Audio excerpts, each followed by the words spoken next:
Well, I think it's safe to say that so far the Phillies have won the Michael Lorenzen trade. You are Locked On MLB, your daily MLB podcast. Part of the Locked On Podcast Network, your team every day.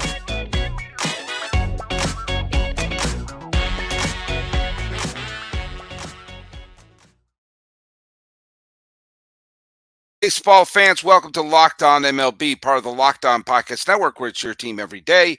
This is the daily podcast. We talk about all of Major League Baseball. I am your host, Paul Francis Sullivan. If you don't believe me, I'm going to show you my lower third, where they call me Sully. Hey, this episode is brought to you by GameTime. Download the GameTime app, create an account, and use code LOCKEDONMLB for $20 off for your first purchase. Last-minute tickets and the lowest prices are guaranteed. You can follow us at Locked On MLB Pods on Twitter and on Instagram. I'm your pal Sully. I'm at Sully Baseball on Twitter, Sully Baseball Podcast on Instagram. Thanks to Gabby Hurlbut, who is my guest on yesterday's show. We did a crossover show. It was a lot of fun. We talked about the Red Sox and their spot in the American League East right now. And go listen to her show. The show that was on the feed yesterday was on her feed as well. That's why it's a crossover. But she's our wonderful new host here and a fellow native of Connecticut, like your pal Sully is. Let's get right to it. There's one trade that looks like the front runner for the trade deadline winner. It's the Phillies picking up Michael Lorenzen. Now, look.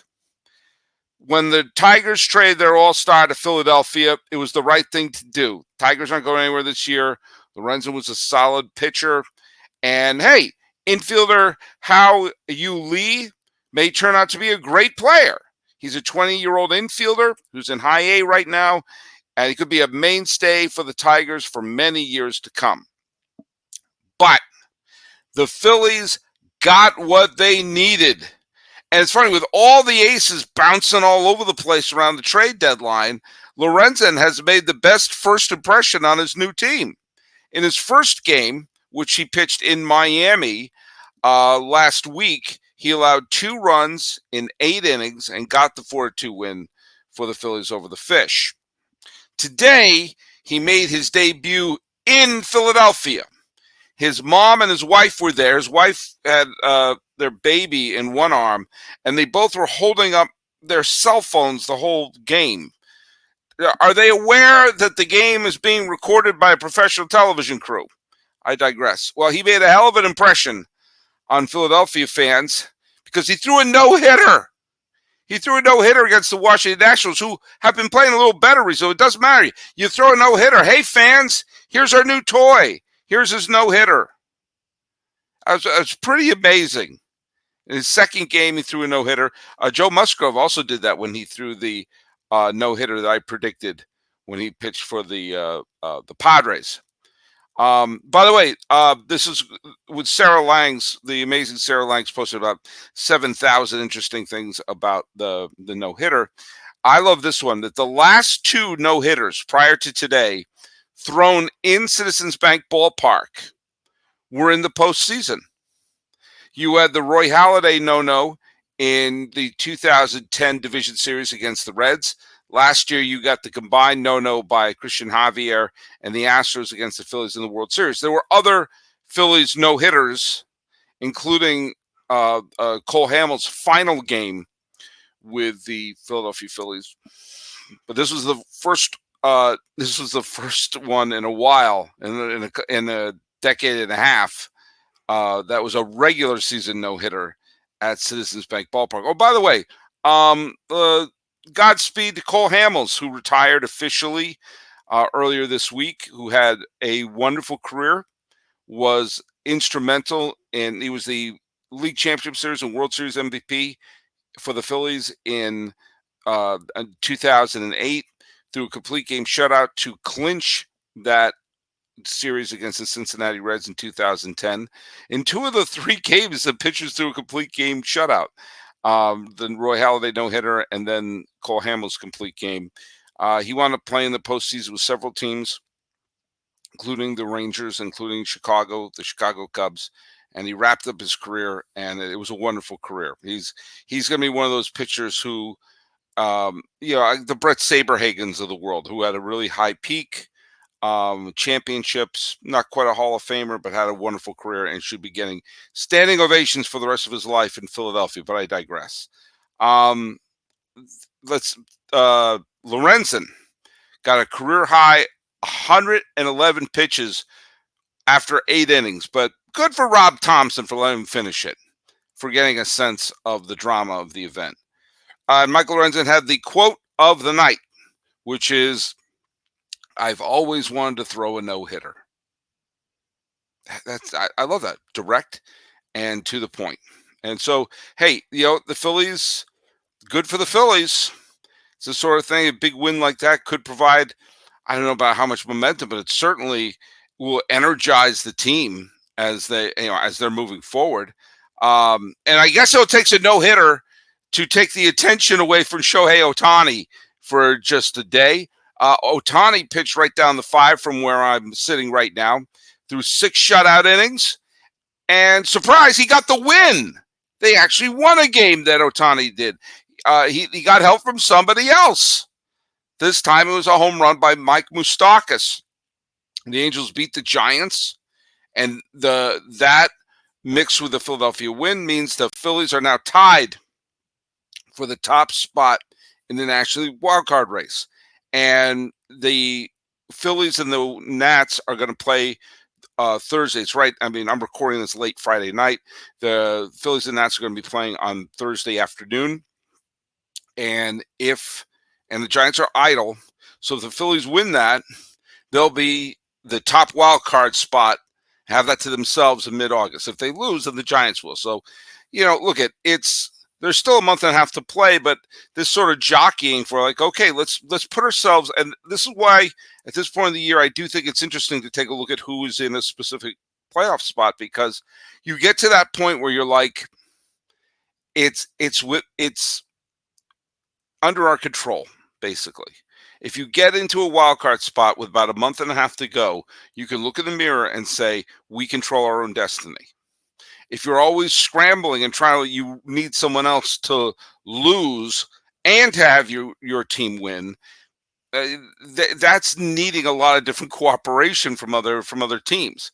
Once you control your own destiny and you go on a winning streak, look, it doesn't always work, because the Mets had a lead last year and then played winning baseball the rest of the way, and the Braves still caught them. But if you can control your own destiny and keep winning, I do think it makes it kind of interesting at this point, which brings us to the fish.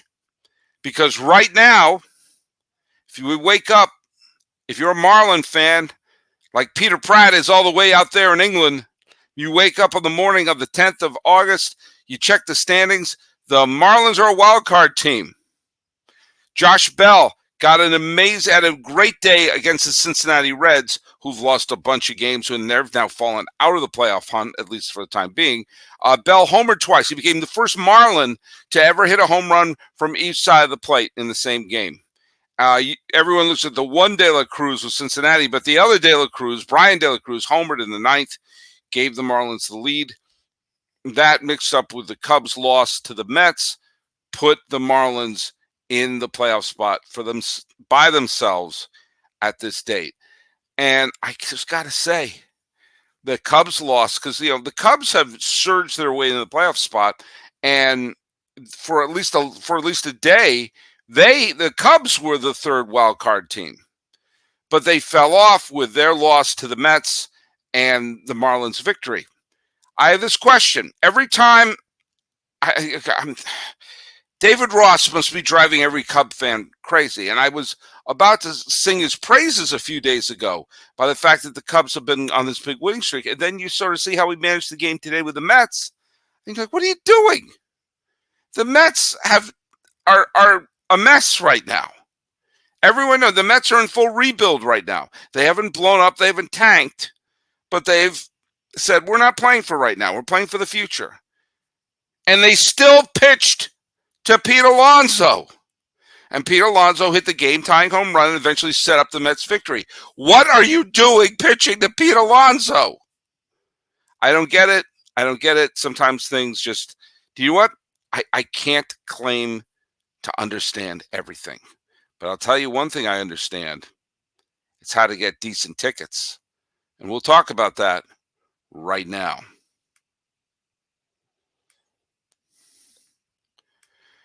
You know, look at, I love going to games. It's a big thing for me. And I went to the games between the Red Sox and the Giants. But now there are going to be some, I'm back down in Southern California, and there are going to be some big games down the stretch involving the Dodgers. And, you know, say what you want about California fans, the Dodgers draw well. And so I want to see some of these big Dodger games down the stretch. But, you know, how do you grab those tickets? I'll tell you how you grab them. You grab them through GameTime, because buying tickets to your favorite event shouldn't be stressful. GameTime is the fast and easy way to buy tickets for all the sports, music, comedy, theater near you. They got killer deals on last-minute tickets, which I'm going to be keeping an eye out for these Dodger games, and you get the best price guarantee. You can stop stressing over the tickets and start getting hyped about the fun you're going to have. And you get exclusive flash deals on tickets for any sport you want, any event you want, and the game time guarantee means you'll always get the best price. If you find tickets in the same location, same section, and row for less, Game Time will credit you 110% of the difference. And you get images of the seat you're about to buy, so you know what to expect when you get there. Say, I don't know if that's the seat I want. We'll get something else. And you can buy tickets in a matter of seconds. 2 taps, you're set, and they're sent directly to your phone, so you don't have to dig through your email ever again. Snag the tickets without the stress with Game Time. Here's what you got to do. Download the Game Time app, create an account, and use code LOCKEDONMLB for $20 off your first purchase. Terms apply. Again, create an account and redeem the code LOCKEDONMLB for $20 off. Download Game Time today.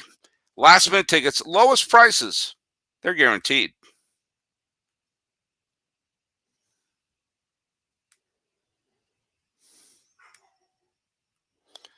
My dog is barking out there. She barks at 2 things: raccoons and me doing a podcast. Hey, I think what my dog Eleanor is telling me is that I should mention something about the Mariners. Some people have been getting on me online as if I'm giving the Mariners shade. The Mariners are one of my favorite teams. I'd love to see them do well. And if you notice, the Mariners are on a rampage right now. Now look at the red hot Mariners. They called up their top pitching prospect, Emerson Hancock, to go against Yu Darvish and the San Diego Padres. Hancock was great. He pitched 5 innings, 2 hits, 1 run. You can't really ask more than that in someone's big league debut. The final score was 6-1 Mariners. That score is deceptive. It was 1-1 going into the 8th. The Padres bullpen collapsed. Cal Raleigh homered.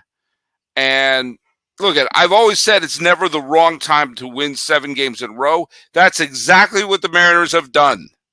And they've moved to within 1 game in the loss column of the Toronto Blue Jays for that final wild card spot.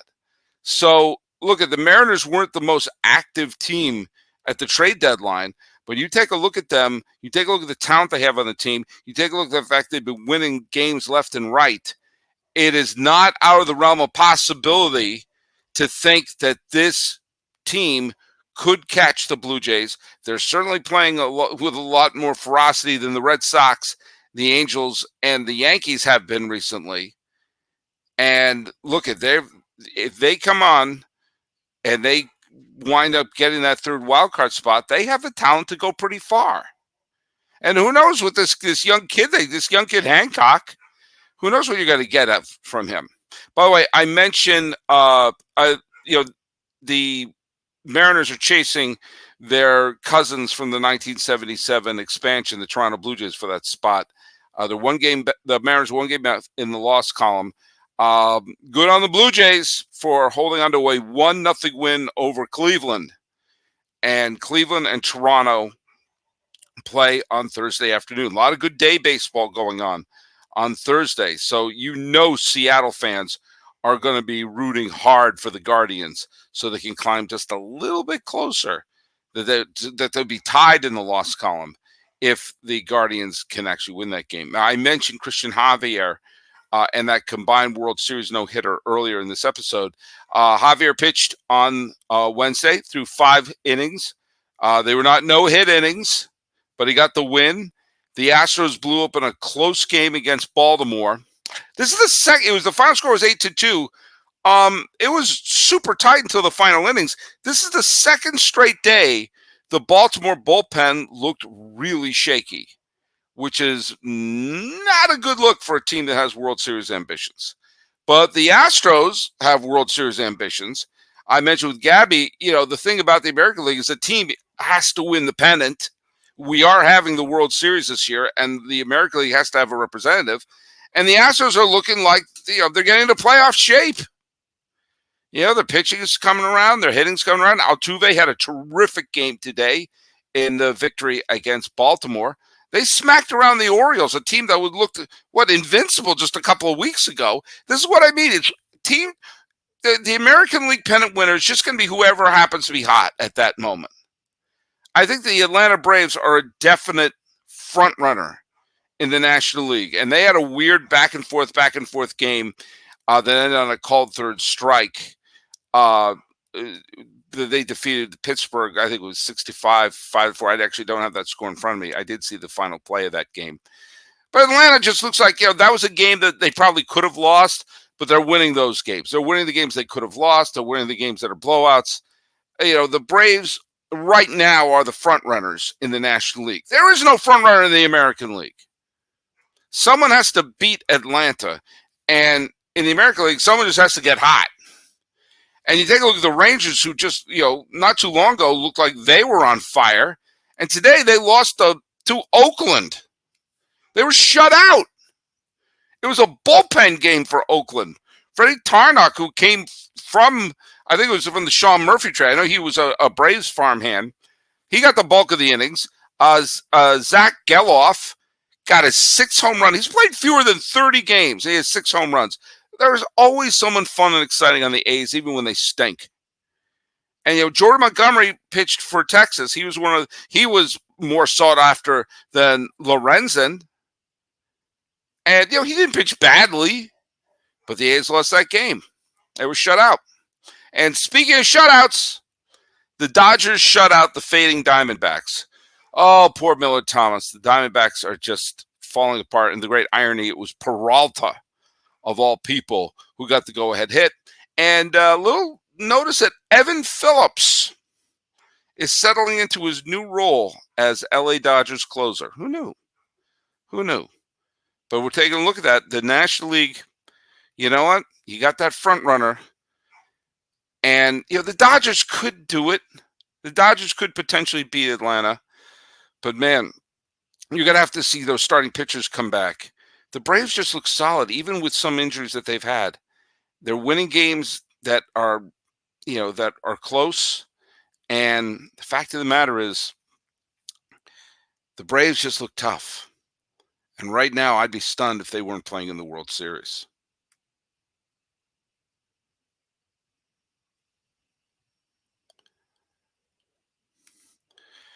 We talked a lot about the American League East yesterday, so there's not a lot to go on there. The Rays wound up losing. They couldn't pick up that game on the Baltimore Orioles.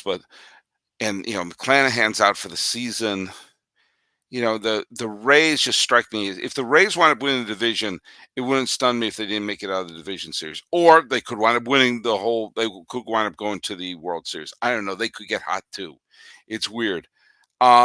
But the Red Sox, they dust themselves off. They won again in their yellow uniforms. They only lost once with their yellow uniforms this year. It was the other day when they just didn't look like they realized the game counted. But they got some few timely hits, including one by Verdugo.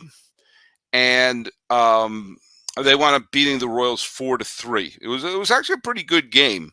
Kenley Jansen let up a home run in the 9th, but still got a save. Once again showing why the save stat can be so deceptive.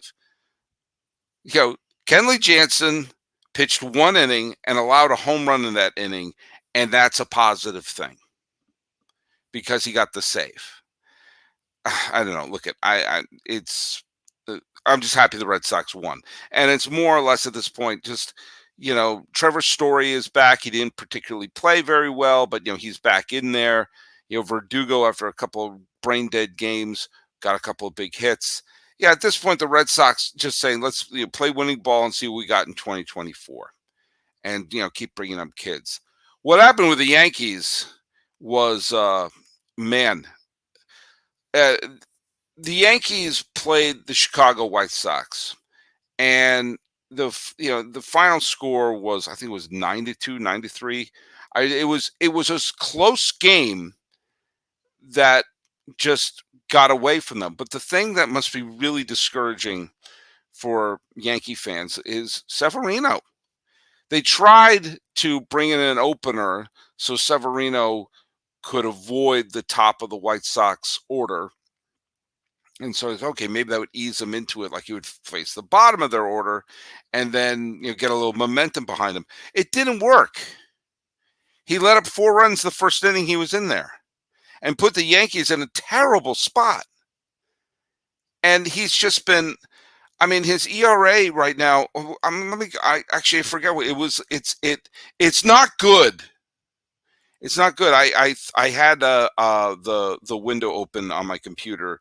I had a tab open that had that the Yankee box score in it. Here it is. Yeah, the final score was 9-2. And again, it was actually a pretty close game. It was a 5-2 game, which is not great, but certainly not a blowout. And then the Yankees just played sloppy, and the White Sox put on 4 insurance runs. So it was 9-2. Severino, I'm not forget his win-loss record. It's 2-7, but forget that. His ERA right now is over 8. 8. And because of the fact that Herman is basically, he's out for the rest of the year because of the substance treatment program he's in. Rodon is on the injured list. And I'm sorry, but when you're on the injured list and it is mid-August, I know it's at the 10-day injured list. It's never just 10 days. It's never just 10 days. And, you can almost, is he going to come back? I don't know. And neither do you. But Severino's ERA is in the 8s, and it's not like he's pitched 2 innings. He's approaching 70 innings, and this is over 14 games. This technically wasn't a start, so he's made, 14 appearances, 13 starts, and his ERA is 8. And, Clark Schmidt, Garrett Cole is, and I said this the other day, could be and should be the Cy Young winner at this point. Clark Schmidt has been, adequate. Nestor Cortez looked pretty good his first time out, but again, he's coming back from an injury. You can't have him go deep in the game. The bullpen is gassed right now. And the Yankees, this is the thing that blows my mind. The Yankees if they wanted to contend this year, they had to put on the aft thrusters in the second half of the season. Since the beginning of July, they've won 1 series. They've split or lost every other series. On June 4th, there were 11 games over 500 and a playoff team. Since then, they've been 7 games under 500 in the 53 games since, and they're in danger of falling to 500. If they keep losing series, then in like 3 weeks, they'll be a 500 team. They're cooked, they're done, and there you go. But look at, for years and years, people were complaining about the Red Sox and Yankees do too much. Red Sox and Yankees too much. Rejoice then. This is the year you've been asking for all this time. Bunch of day games going on.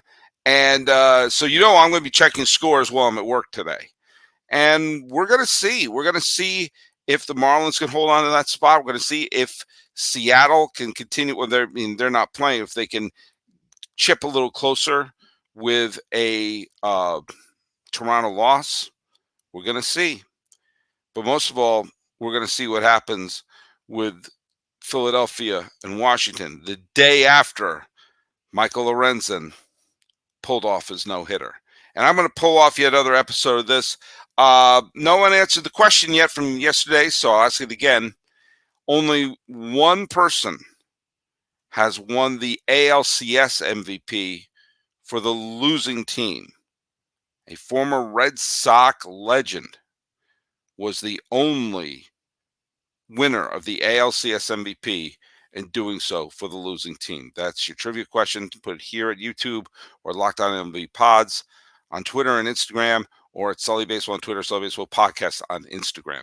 Celebrate Michael Lorenzen's welcoming to Philadelphia party. This has been Locked On MLB for the 10th day of August, 2023. Easy for you to say. I'm tired. I'm going to bed. My name's Sully.